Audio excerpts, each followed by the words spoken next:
If your RAV4 AC smells bad or the airflow feels weak, your cabin air filter may be clogged. I will show you how to replace it in just a few minutes. See this right here? Let's go ahead and disconnect it. All we have to do is pull. This is an easy car repair maintenance and everybody can do at home. Now the glove box compartment is held in place by these two plastic pins that we will need to pull in order to remove it.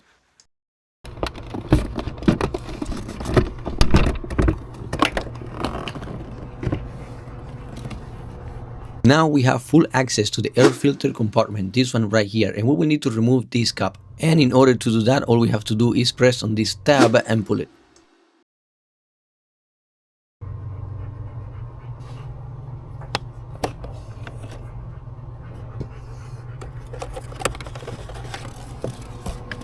When installing the filter, make sure the arrows point down.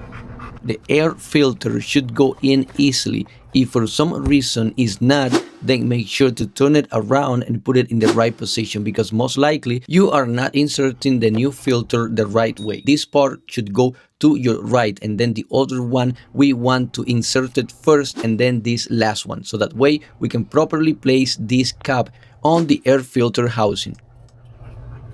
After the cabin air filter is installed and we are installing the glove compartment back in, all you have to do is replace that piston on the side and then gently push that glove box compartment back in, and it should click into place. And just like that, we got the air cabin filter replaced on your Toyota RAV4. If this video was helpful, make sure to like and subscribe so you can easily find me next time. And that's it. See you in the next one.